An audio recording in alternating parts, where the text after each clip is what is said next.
Dictation start होगी 5 second बाद।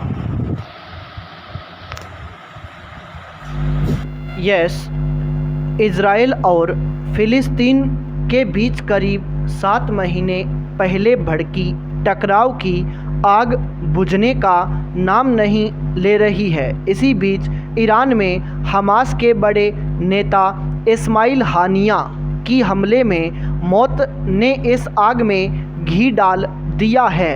बदला लेने के लिए ईरान की इज़राइल पर हमले की चेतावनी से मध्य पूर्व में संघर्ष का नया मोर्चा खुलने की आशंका हो गई है।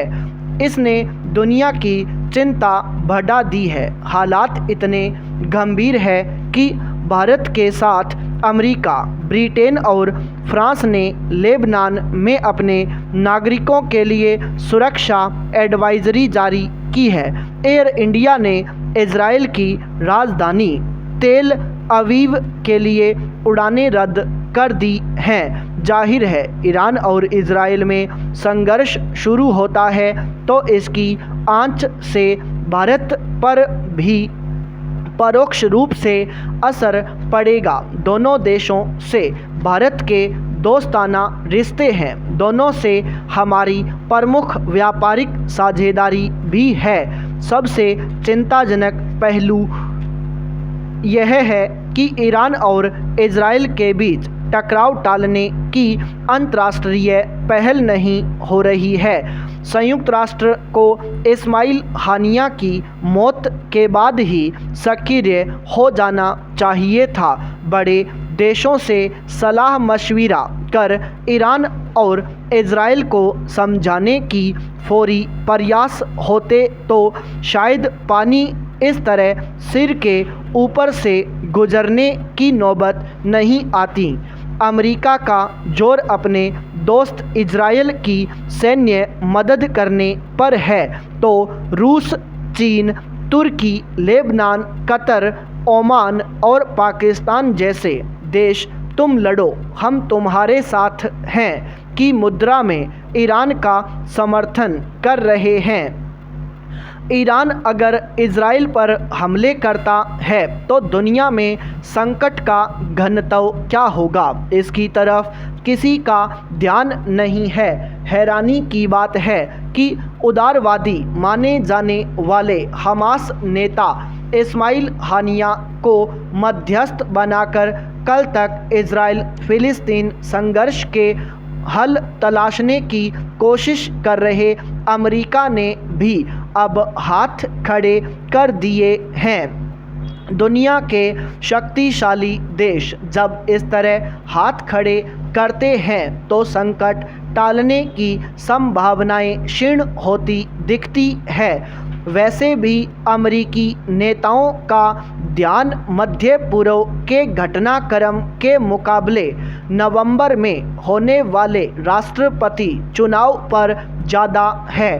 डोनाल्ड ट्रंप खुलकर इज़राइल का पक्ष ले रहे हैं तो कमला हैरिस इज़राइल और फ़िलिस्तीन में संतुलन साधने की कोशिश कर रही हैं। बड़े देशों की उदासीनता के बीच मध्य पूर्व पर मंडरा रहे संकट को टालने के लिए घूम फिरकर नज़रें संयुक्त राष्ट्र पर ही टिकती हैं। उस पर दुनिया में अमन चैन बनाए रखने की जिम्मेदारी है। उसे सभी देशों को भरोसे में लेकर ईरान और इज़राइल को समझाने बुझाने में देर नहीं करनी चाहिए। पाई पैरा चेंज।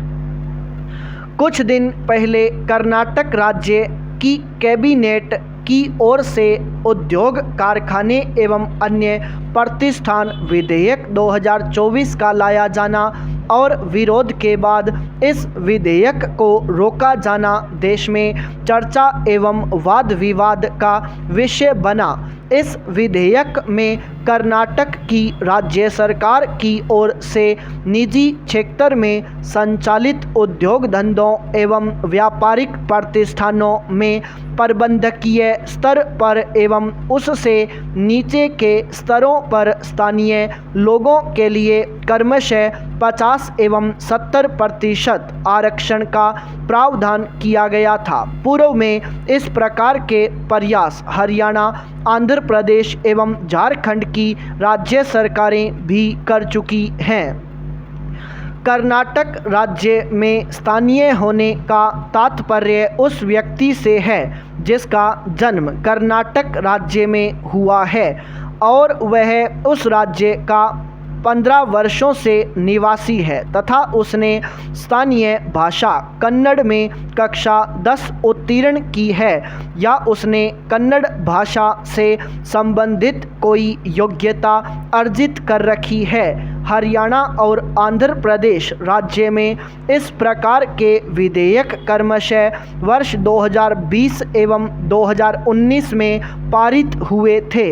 इन दो राज्यों में स्थानीय लोगों के लिए निजी क्षेत्र में 75% आरक्षण का प्रावधान रखा गया था एवं राज्य का निवासी होना ही एकमात्र मानदंड था। इन राज्यों में स्थानीय भाषा में प्रवीणता होना आवश्यक नहीं था।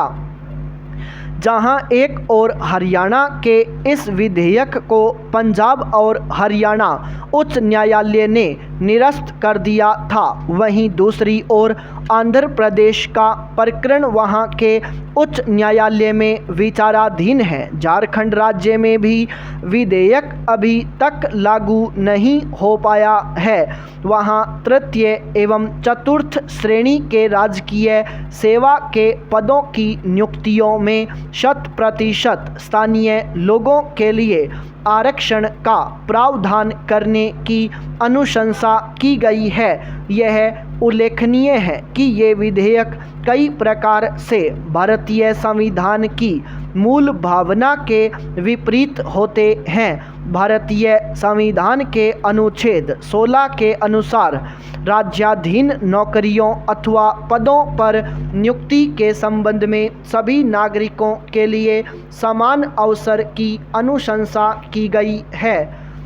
साथ ही अनुच्छेद 16 के अनुसार मात्र धर्म, मूल वंश, जाति, लिंग, जन्म स्थान, निवास, उद्भव अथवा इनमें से किसी के आधार पर किसी नागरिक के लिए राज्याधीन किसी नौकरी या पद के विषय में अपात्रता न होगी और न ही विभेद किया जाएगा।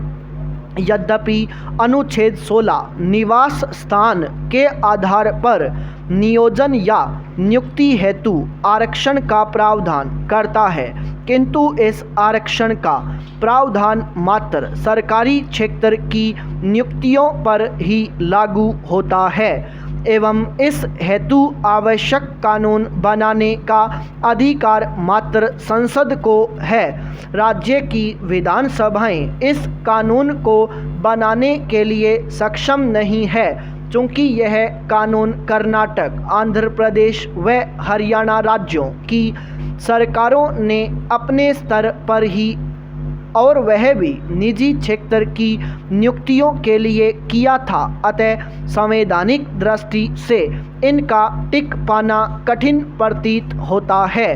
पहले भी वर्ष 2002 में इसी प्रकार का राजस्थान राज्य में क्षेत्र विशेष में निवास करने वाले लोगों को शिक्षा के क्षेत्र में नियोजित करने वाला कानून न्यायालय द्वारा अमान्य करार दिया गया था। यहाँ यह रेखांकित करना उचित होगा कि निजी क्षेत्रों को बाध्य करने वाले इस प्रकार के विधेयक एवं अनुशंसाएं भारतीय संविधान के अनुच्छेद 19 का भी उल्लंघन करते हैं, जिसके अनुसार राष्ट्र के नागरिक कोई भी पेशा, व्यवसाय, व्यापार या कारोबार करने को स्वतंत्र हैं। इस प्रकार के विधेयक भारतीय संविधान के अनुच्छेद 19 एवं अनुच्छेद 19 के भी प्रतिकूल हैं, जो प्रत्येक नागरिक को भारत के किसी भी क्षेत्र में स्वतंत्रता पूर्वक विचरण, निवास और बसने को अधिकृत करता है। चूँकि कर्नाटक में राज्य सरकार की ओर से प्रस्तावित किया गया विधेयक वहां के स्थानीय निवासियों एवं बाहर से आए व्यक्तियों में तथा स्थानीय भाषा कन्नड़ में प्रवीणता रखने वाले व्यक्तियों में भेद करता है, अतः यह विधेयक संविधान के अनुच्छेद 14 का भी उल्लंघन है, जिसके तहत राज्य भारत के राज्य क्षेत्र में किसी व्यक्ति को कानून के समक्ष समानता से या समान संरक्षण से वंचित नहीं कर सकता है। स्टॉप।